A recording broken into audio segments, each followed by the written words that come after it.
As people are kind of rolling in, I'd love to get started. So, thank you for being here, Whitney. I'm just super excited to have Whitney here. She's a good friend of mine, and she is an absolute money pro. Like professionally, personally, she's made huge accomplishments in like paying off debt. She's a money coach, MBA as well. Just crushing it on all fronts. She has an amazing podcast, and so that's why among other reasons, I'm excited to have her here, just to be able to share what she does and more about these ideas around like intentional money habits. It feels like an epic season and timing for this kind of thing going into the holidays, and so welcome, Whitney. Hello, thanks for being here. Guys, I'm so excited to be here. Thank you so much for having me. I am literally the most nerdy person that loves to talk about money all day long, which I know is very rare, especially here in the States. People usually shy away from that topic, but I love it. James, I saw a comment on the side. The name of the podcast is called The Money Nerds. And Anthony was actually a guest. So you guys can go listen to his episode too. It was a ton of fun. So when I was creating this presentation for you guys, started to think through what's the most meaningful pieces that would help your financial life no matter where you are. And so I tried to put this together. And when you're going through the content today, try to reframe it as what's the one habit I can start to implement in my own life. If you try to do all of these things, it might overwhelm you. And there's some that you might be doing really a good job with so far. So try to pick through just a few of the key points that are important to you that you want to work on for your own finances. So I'm going to do a quick screen share and then we are going to go ahead and dive in. So today I'm going to share with you 5 healthy money habits to implement into your life. I have to share a few stats that I think are really staggering and share a lot about where we are as a whole. And this is again here in the United States, but the average student loan debt is about $37,000. This number keeps increasing every single year. With that debt, there's about a $351 monthly payment. That's the minimum monthly payment. So if you add it all up together, it's $4,200 a year. It's quite a bit of money. Additionally, we have car loans. Car loans, the average loan is about $30,000. That's a $500 monthly payment. Again, $6,000 per year. So let's pause just for 1 second. Just two pieces of debt take up almost $800 a month, a little over 800. And so when you think about it from that perspective, we see how it's not necessarily always like the cup of coffee that we think of that hurts your finances. Sometimes it's very small and normalized decisions like going to college or purchasing a car. And those two decisions can really hurt you. And then additionally, we have credit card debt. Credit card debt is some of the worst kind of debt because of the way interest is charged. We're going to talk a little bit about that today too. But the average credit card debt is about $16,000. Again, a $500 monthly payment, 6,000 bucks per year. So when I see these numbers, I see that sometimes it's circumstantial. Like sometimes you really don't really have as much control over this stuff. Life kicks us all, unfortunately. But sometimes we do. And what happens a lot of times is it's our habits that get us into really tricky financial situations. And the sad thing is, sometimes it's so subtle, we don't even recognize it until later. When you look at your credit card statement, you're like, what the crap did I charge that much money for? Like, I don't even remember what I bought. And most of the time it's eating out, it's extra groceries, it's stuff sometimes that we don't really need. And so I don't know if that's true for you, but I know for a lot of the people I work with, that's the situation that they're in. So I got to know. Let me know in the comments. Say, yes, I do. If money makes you feel uncomfortable, let me know in the comments so I can see where your head's at currently. Okay, yeah. For a lot of people, money is really awkward. It's talking about money. And sometimes we think that we're really good about talking about money until somebody asks, well, how much money do you make? And then all of a sudden we're like, ooh, I don't know. Should I share that? That's kind of awkward. When at the end of the day, we're going to talk a little bit about how you can start to uncover a little bit more about what do you actually feel about money. So by the end of this presentation, you're going to go from this little dude over to this one. We're going to feel a little bit more confident with our finances. We're going to feel a little bit better. I can promise you that. So over this, again, 5 money habits, please pick the one that resonates most with you. If it resonates with you, that's probably an area that you've been wanting to work on. So definitely lean into that if something is really triggering for you.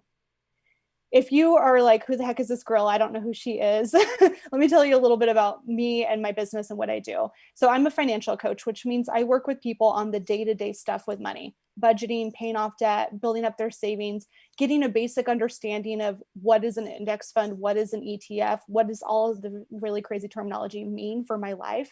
So I help people put together plans that help them get a good foundation for their financial life. I also, unfortunately not now, but I love to travel and I travel quite a bit. Usually I go 3 to 4 international trips per year. So my heart has been really sad about this too, but I've been doing a lot of hiking this summer. So that's been great. Additionally, I am part of Facebook Small Business Council, which means I get to go to their headquarters, learn about new advertising tactics, new different strategies that business owners can use for their own lives, and learn from Facebook as well. So I do a lot of different things in addition to the podcast, but how I got into this business and why I actually care about money is because I graduated college in 2010 with my bachelor's in accounting. And I thought I was doing everything right. I grew up in a single family household. My mom has 6 kids, if you can believe that. It's crazy. We all look exactly the same too, which is even more weird. I'll have to share you guys a picture sometime. It's funny. So we were really broke all through, growing up. It's like we were really pinching pennies. And so I understand the difference between when we say we want and we need something. I truly get the difference there because I lived it. And so I went off to college and did what I thought was the very smart thing that everybody told me, which was go to college, doesn't matter the cost. You can take out student loans, just make it happen. And so I did until I graduated. And that's when I got that physical paper bill. Yes, I am that old. And they said, hey, here's how much money you owe. And I remember looking at that thinking, oh crap, that's a lot of money. What am I going to do? And so I started to have this moment of, okay, I can either keep this debt around and just accept that it's normal. It's a normal part of my life. Everybody was telling me that it was good debt, or I can put together a plan and just try to buckle down and pay it off.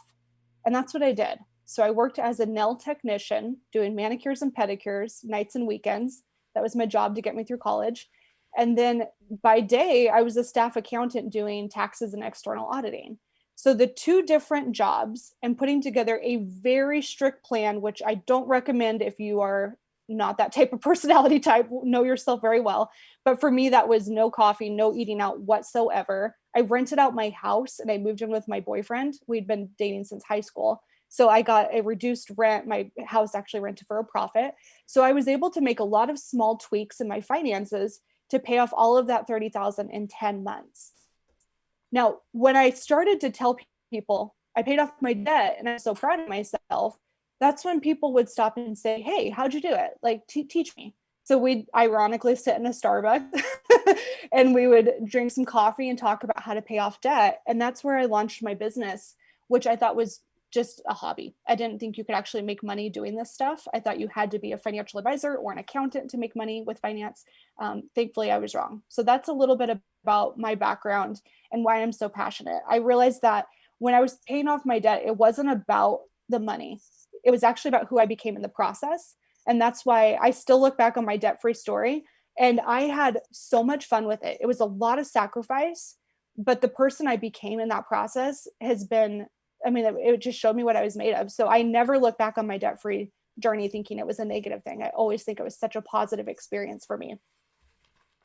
And I have to ask you, what does empowerment mean to you? For me, when I thought about that question, it was being debt-free, having my finances in order, not always stressing about money. But what does it mean to you? I think for a lot of us, it comes down to choice. We want the ability to choose what's right for our life without feeling like we have to take on a job that we're not really that passionate about, or working extra hours to pay for that car. Or maybe it's a decision where you feel like you can't financially afford to stay home and take care of your kids or your loved ones. That's a really crappy situation to be in. And I know that's a very strong reality for so many people. But empowerment comes down to choice. When you have that financial empowerment, you're in the driver's seat. You get to make control and decisions for your life on what's best for you. And I do have to mention too, because a lot of times when we think about choice, we think, I'll worry about this stuff later. I'll just worry about my retirement later. I'll make these decisions when the time is right. But remind yourself that not taking an action, it's still an action. It's still a choice. Even if you don't want to make that decision today, that's okay, but it's still a choice that you're making. And I think so many of us don't realize that, especially with our finances, that we're still making an active choice and not bettering our financial lives in a lot of ways. When I was in my MBA program, I learned this concept. Have you heard of this before? It's called the locus of control. And I really, really liked it because it really spoke to me in a sense where it combined practicality with personal development, which I think is like my favorite jam. So with locus of control, there's two different types. There's an internal and an external locus of control. Now, an internal locus of control is essentially when you feel like you have control over your life. You can't control everything that happens to you, but you have control of what you do with that, what happens to you. You feel like you're in the driver's seat. You feel empowered. You feel like you have a say in your destiny and your future. That's an internal locus of control. Now, an external locus of control is stuff is always happening to me, no matter what. I can't get a break. I've said this before. Oh man, I just can't get a break. Every time I do something, it seems like some other financial thing comes up and hurts me. That external, where you feel like you don't really have a say in how your future goes, is so important to understand, because with these two different types of locus of control, it really determines how you think about money, the actions you take or don't take. It determines a lot. Now, I'm not naive. I know that our world is very unfair and stuff happens to people that are amazing and seemingly have their stuff together. We can't control that piece, but we can control how we interpret that and what we do with that information. And so that's one piece too that I just want to remind you when it comes to finances. If you feel like you have more of that external locus of control where you don't really have a say and life is always kicking you, step back a little bit and recognize that you don't have control of what happens to you, but you can control what you do with that information. So I think it's so important, especially when it comes to our finances. Now let's get a little nerdy for a sec. In its simplest form, if you want to be good with money, spend less than you earn. Seriously, I could like drop the mic and walk out. If you can truly internalize this, you win. You will find success with money. Now, notice it's simple. Simple is not easy. It's very difficult to spend less than you earn because we have a lot of external pressures. We have a lot of marketing that's constantly bombarding us. We have peer pressure where friends and family get a new car or a new house, or they take a sweet vacation and you feel like, oh man, that sucks. I can't do it. There's a lot of external factors there, but at its simplest form, if you can internalize this, you will win with money. So the good news is, if you understand that, you don't even have to be good at math to be great with money. You can be the worst person in the world with calculus and still crush it with your finances, because success with money comes from your daily habits. So let's dive into a few habits that I think will help you tremendously. Again, pick the one that really resonates most with you. Habit one is developing a healthy money mindset. This is lifelong work. So if you have a piece of paper, grab that. We're going to get kind of nerdy and go through some exercises together. Starting with some questions to ask yourself. These questions are going to help you uncover how you truly feel about money. So the first question is, money is blank. Money is blank. Money's hard. Money's stressful. Money is easy. Money doesn't mean anything. What is money to you? Okay, now the next question is, my parents taught me money was blank.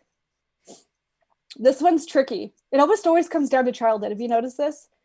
Everything comes down to when we were kids. My parents taught me money was blank. I feel blank when I think about money. Excited, scared, overwhelmed, stressed out, like I need wine. Okay, next question. There's a do there. How do you feel when you spend money? How do you feel when you spend money?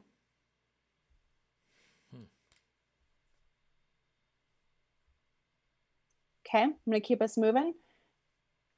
This is a question that will really uncover a lot of internal struggles that we go through that can really help you transform your entire life. But do you spend money as soon as you get it? As soon as you get money, are you spending it? outside of rent and bills? Let's be real. Like when you get a little extra money, you get a bonus. Do you spend it immediately or do you put it into savings? What do you do with that money? Okay. So these are the first five. Now we're going to go through a few more. True or false? I have to work harder in order to get more money. It's I interesting. have to work harder to get more money.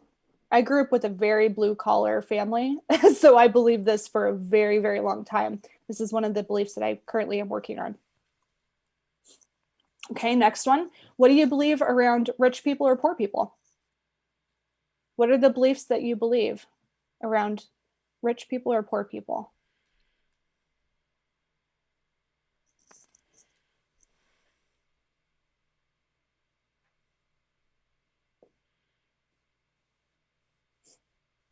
Okay. Next piece. What are you making your financial past mean? What's the story you're telling yourself? I love to explore this question specifically around debt because I think a lot of people debt uncovers a lot of stuff for people, and it's one of those things where I don't know your answers. I'm happy to chat with you after about some of your answers if you feel comfortable with that, but this is a really good one to explore. Okay. We've got two more questions. What do you believe about money for your future? Saving, debt, investing, earning. What do you believe about money for your future?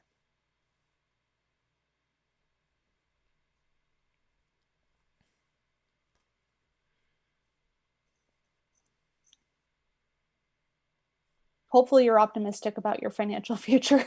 I hope so, guys. It's not always the case, though. I get it. All right. Last question. This is a bonus.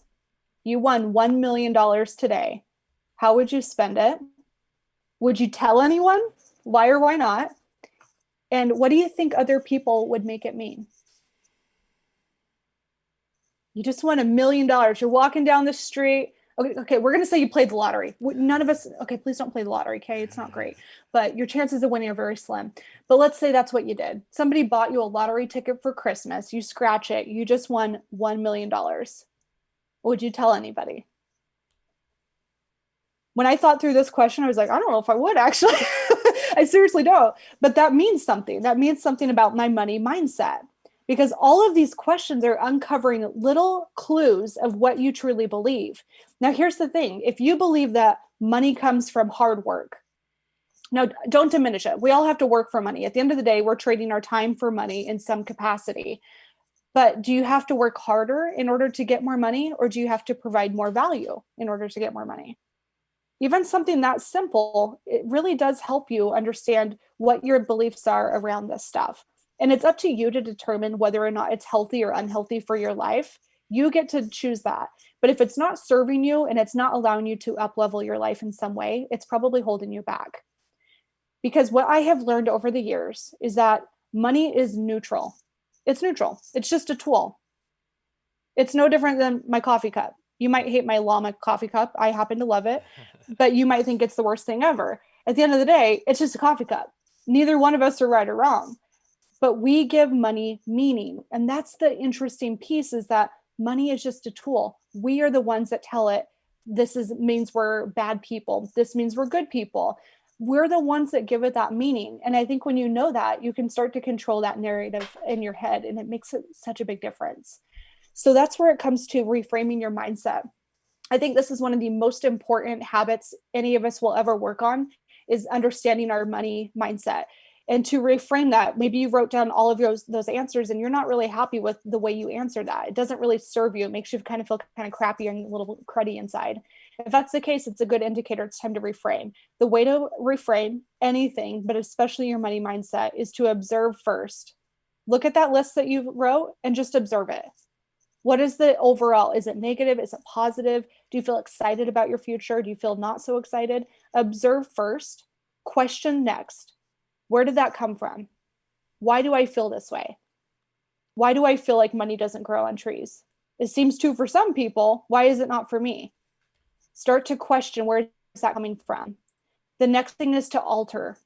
When you start to alter your mindset, the easiest way to do this is to find people that are close to the life that you want and in a similar stage of life. If they're in a similar stage of life, then it's probably a good indicator that it's believable for you, and you can start to compare your life and say, oh, this is interesting. This is what they did. Maybe I can try something similar. Don't, if you're struggling to keep $1,000 in the bank, that can be a mindset issue sometimes, not all the time. But let's say that's where your stopping point is. I'm always stuck at $1,000. I can't seem to get more than that. If you're comparing yourself to somebody that has millions of dollars a year, it's going to seem very unattainable. So find case studies for people that are close to where you are, and then repeat this. This is lifelong work. Reframing your money mindset takes so much time, but it is so worth it when you finally get to the point where you can look at your bank account and not make that mean anything about you whatsoever. You don't internalize it. So it's really a healthy habit to build up. The second healthy habit, you didn't think you'd get through a money workshop without talking about budgeting, right? The second habit is to budget. I know budgeting sucks. Most people think it's a really negative thing. It's very constricting, but ultimately, if you do it correctly, it can feel very freeing. Budgeting, for all my spenders in the room, it's a spending plan for your income and your expenses. It's just, how am I going to spend my money? That's all it is. It's you putting your intentions on paper. The crazy thing to me is only 2 out of 5 US adults have a budget and keep close track of expenses, which means 3 out of 5 of us, we have some work to do. We can do a little bit better. Money is one of those things that unfortunately touches every single area of our lives, and having a budget helps it work for you instead of against you. When I start to create a budget, one of my favorite things to do is create a values assessment. I like to ask myself, what's actually important to me? What really seriously matters? And if everything's important, that's probably not the case, right? We need to go a little bit deeper. If everything seems like it's essential, there's a little more work we can do there. But what really matters to you? For some people I work with, I really do care about buying very expensive, organic, awesome, healthy foods. That's so cool. That's a choice that you get to make for your life. Another one is, I have a lot of people that no matter what say, I will pay off my debt faster, but I will not give up eating out. That's cool too. That's a value. Maybe that's your social time. That is in your control of what's important to you. What I see so often though is we say, these are the things that are truly important to me. And yet when we look at our spending, it's not in line whatsoever. And so one of the exercises I want you to pinky swear you'll go through tonight is called the bank statement exercise. You can go to whitneyhansen.com/PF exercise. It's like a 15-minute workshop that will teach you a lot about how to uncover if you're actually spending in line with your values. What I find for a lot of people is they say, health is my number one priority. And when we look at all of their stuff, we're seeing Chick-fil-A, like we're seeing things that are in direct conflict to that value. And so this will help you uncover some of the values to see if it's in line. To give you a gist of what you actually do with this, you print off a physical copy of your bank statement. Print it off, have it in front of you, grab some highlighters and a calculator, and set 3-ish categories. 3 is usually enough to see where your money leaks are, where you're actually spending. These are unique to you. For me, coffee, for sure. Beauty, clothes, makeup, that might be one of your categories. Maybe it's eating out, maybe it's entertainment, maybe it's a movie. Nobody's going to movies, let's be real, but maybe it's movies. You're renting them on Amazon. Whatever your categories are, list those out, and then line by line, go through and highlight every one of those categories that fits. What this does for you is it's very different. I know mint.com will do this for you. I'm very aware of how the software works. But when it's in front of you and you have to physically highlight, something triggers in your brain where you see that and it forces you to take accountability of, holy crap, I swiped my card 3 times in this day. Like, what was wrong with me? I didn't even leave the house. What's going on here?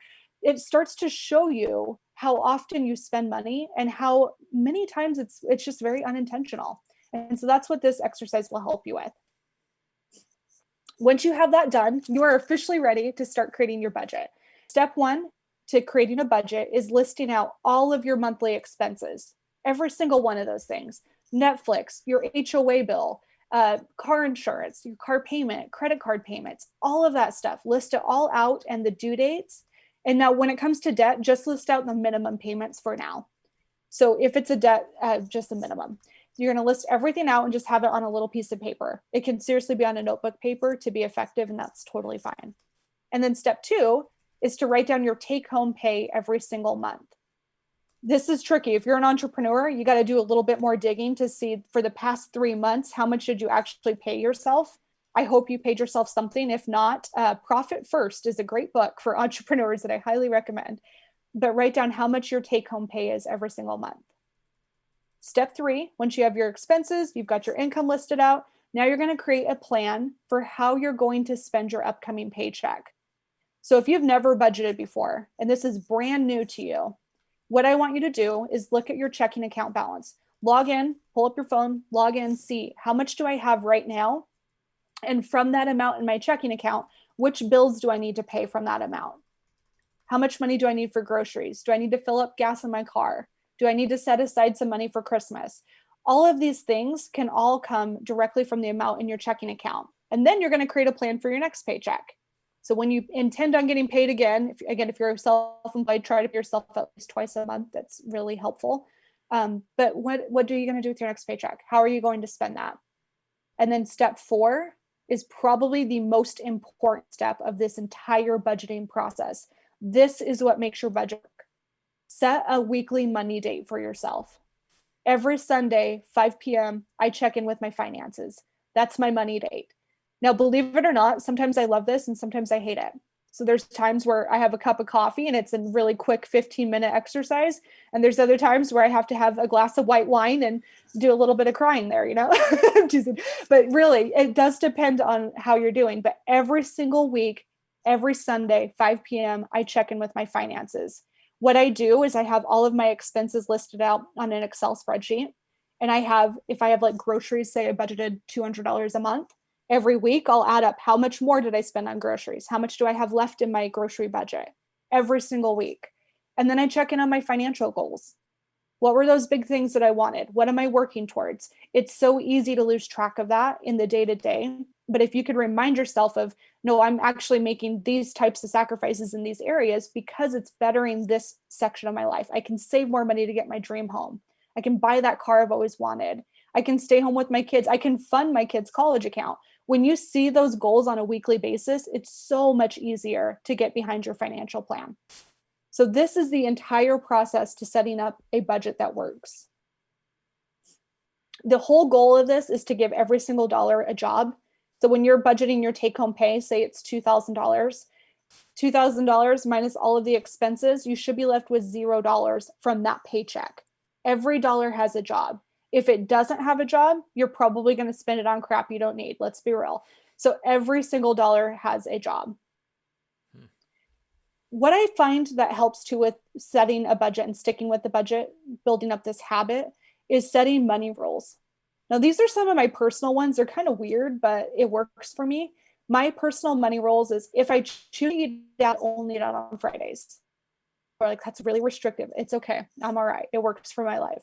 Another one is I only purchase flights to Europe if they're less than $500. These are just little mental things that I've set for myself. So when something comes up and there's a decision where it's like, oh, flight to France is 700, doesn't matter. My rule is $500 or less. It just puts a little bit more constraints in your life, but makes your life a lot easier. Another one that I personally set for myself is I will buy coffee whenever the heck I feel like it. If I want to go to Starbucks and buy a cup of coffee, no big deal, but it has to be a small black coffee. So these are little money rules that I have personally set up for myself. You can do the same thing. A great one is I only go grocery shopping once a week at a minimum.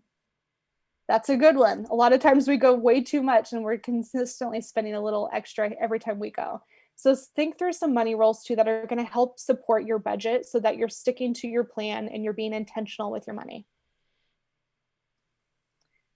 I think you guys know this, but it's worth noting that I always come across people that think I just need to earn more money. All of my financial problems will be fixed if I just earn more money. And that might be partially true depending on your income level. That is definitely a factor for sure. But until you start to control your spending, it doesn't necessarily help. You just end up with bigger payments. I see this all too often. It's very, very sad. So just know that even if you're only bringing in $1,000 a month right now, it's still worth honoring that money and cherishing it and being very intentional with it. And when you get more, when you win that $1 million from the lottery, that's when you know exactly how to manage that money.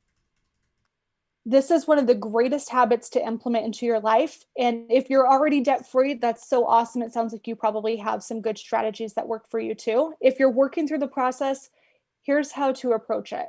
Paying off debt, remind yourself of this. It's taking back control of your money. When you have debt, you have almost like lots of mini bosses. Have you ever felt that way? Where it's like, oh, I got to pay this person, this person, this person. It just feels like you don't have control of your take home pay. You get your paycheck and immediately it's gone to everybody else except for you. That sucks. That's not a fun feeling. And so when you start to pay down debt, you are directly taking back control of your money. You're saying, no, thank you. I'm not going to pay you because I'm done with you. Now I can put that money to work for me. Curious for you, which debt do you think is good debt versus bad debt? What do you think? Tell me in the chat. We've got credit cards, house, a car, student loans. Freaking student loans are never fun. Can be worth it, but not always. What do we think? I think you probably know that this is a bit of a trick question because it comes down to your goals, your values, and ultimately how you manage this stuff. Because sometimes for some people, we're always told that a house is good debt. A house is great debt until your house poor. Then it becomes a huge burden on you. And student debt can be the best thing in the world if you get a good return on your investment. But if you don't, it becomes a burden. The only debt I can arguably say is probably very not good to carry is credit cards. And that's because of the interest rate. It's just so crazy high for so many people. Car loans, I get we all need transportation. Cars depreciate like a rock. And if you're trying to build wealth and have a very financially secure life, you want your money to appreciate every year, not depreciate. And so that's the other little thing to think through when it comes to debt is your money growing or is it shrinking because of this debt? What I found for myself is that debt hugely impacts our decisions. Hugely. When I was starting to even like my mental health when I graduated, and I know $30,000 for some people is nothing compared to the amount of debt they carry. For me, it felt like a lot. And I started to notice that it was impacting my mental health. It impacted the jobs I was applying for. It impacted so many areas of my life strictly because of the debt. And so it does impact your decisions. And I don't want you to ever think it doesn't. So many people will have to go to work in a job that they hate or they are really not passionate about to pay for a lifestyle that we gave to ourselves. And so it's one of those things that you do have to be really careful with debt. It feels fine in the moment until you go to pay it off, then it sucks. For paying off debt, there's a few strategies. The two, I would say, most impactful strategies are the debt snowball, which is focusing on the smallest balance debt first. This is such a good strategy for people that need a quick win.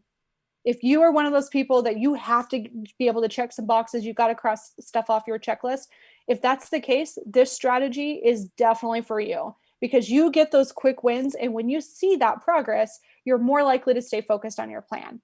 So that's a really, really good strategy if that's your type of personality. If you're the personality type that's more of the analytical, the engineer brain, the mathematical one, and you say, no, Whitney, this is dumb. No matter what, you should pay off the highest interest rate first because you save more money. You're not wrong. You do. That is true. The debt avalanche is really, really great. If you do not want to pay a single cent of interest more because that really irks you.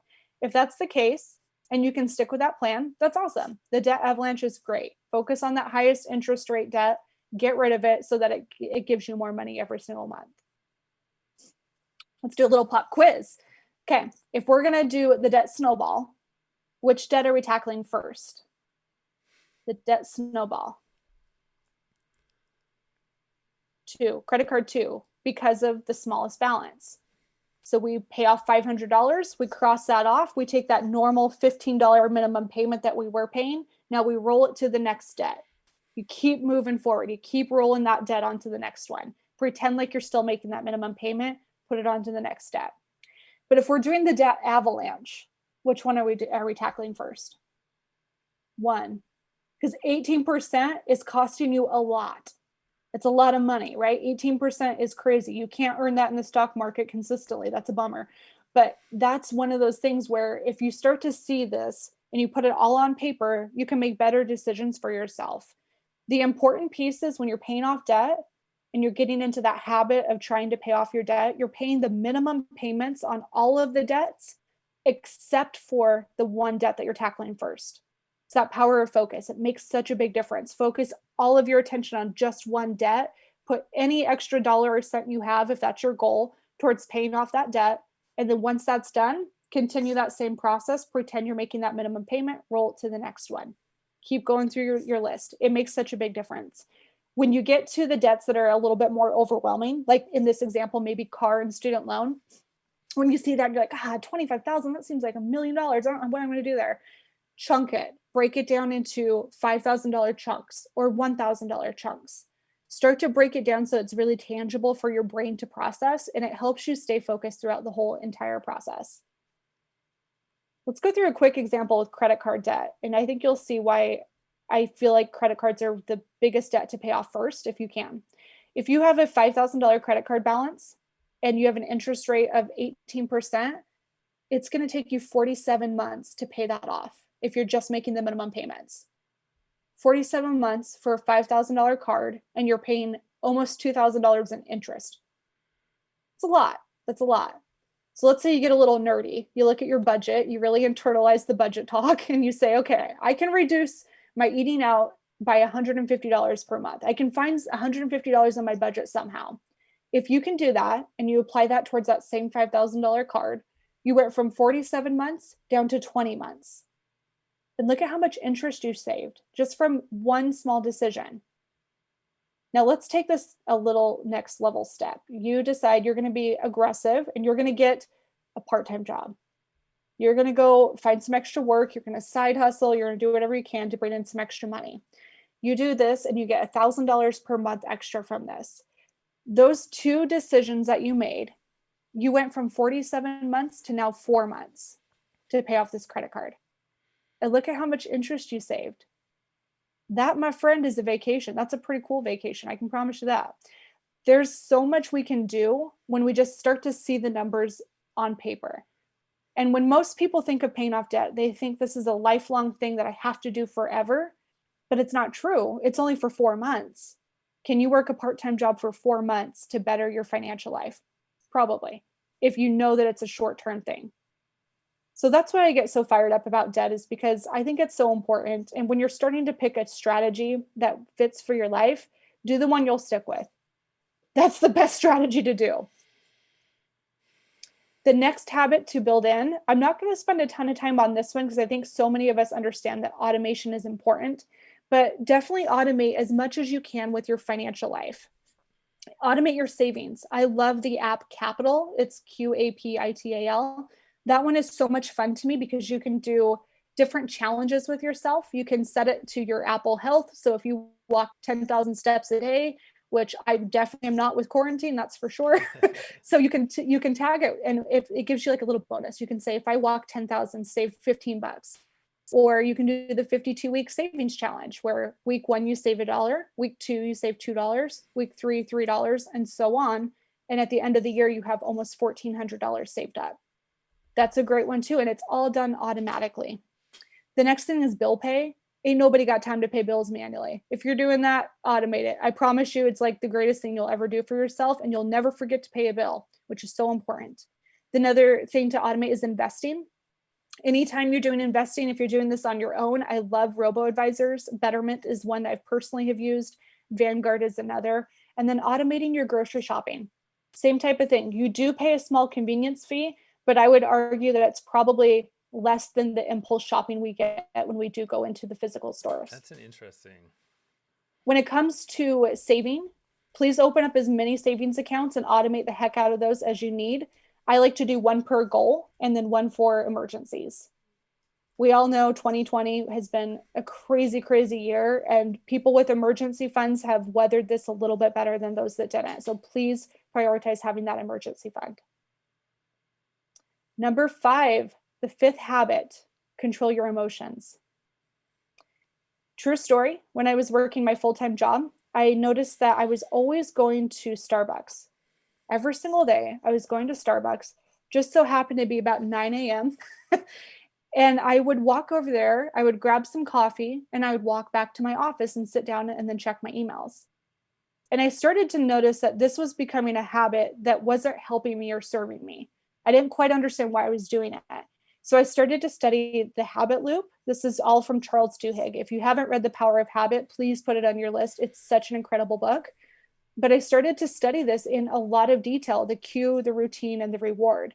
My cue, the time, emotional state, location, visual cues, people. These are all things that cue us to start a habit. What I found for me is that it was a combination of cues for me to break through this ridiculous coffee habit. Part of it was an emotional state. I was avoiding a task. I didn't want to check my email. I had hundreds of email. I didn't want to dive into that. So my cue was I sat down, I opened my computer, I saw how many emails I had. That triggered my routine, which was, oh, I'm going to procrastinate for a few minutes and walk to Starbucks, get some coffee. And then I'm going to come back with my coffee in hand and feel like I'm emotionally ready to take on all of these crazy emails. It's silly, right? It's so silly. When we say this stuff out loud, we're like, why do we do it? Like, this is dumb. But that's what was happening. And it was happening without me even knowing it. So start to study all of your habits to see what is actually going on in your life. What are the habits that you're doing? And what are you actually getting out of it? What's the cue, the routine, and the reward? To control some of your emotions, please just notice your emotions before you make purchases. Now, I'm not saying you have to notice, well, I mean, actually, you could even before you make your rent payment or your house payment. What's the feeling you feel there? Is it, oh man, this sucks, I have to pay my house payment? Or is it, what a privilege, what an honor that I have the money to pay my house payment? How lucky am I that I have a house? It could even be something as simple as that. Putting barriers between you and behavior that's not serving you. This is something I do a lot. If I know I feel emotionally vulnerable or I'm not feeling so great about myself, I tend to be a spender. I've recognized that. If I'm having a crap week and I feel insecure, I spend money to make myself feel better. I seriously do. So if I know I'm feeling insecure, I leave my debit card at home if I'm going out anywhere.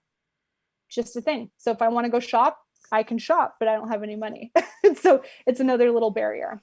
Unsubscribing from emails. This is a good habit. If you feel triggered, you get those promos and it starts to trigger something in you, then unsubscribe. It's such a great way to go. Spend less time on social media. This is like common sense stuff, but so many of us are triggered by things we see on social media and we don't even realize it until they stalk you around on the internet. And then pretty soon you're like, you're right, I do need this. It's the weirdest thing. Social media is really a trigger for so many people. And then ultimately try to remind yourself that when it comes to this habit of really building up control over your emotions, for every single thing you say yes to, you are saying no to something else. This is your opportunity cost. The more you can see this and the more you can internalize this, the easier this habit becomes for you. So we went over a lot of different habits that I hope inspired you in some way.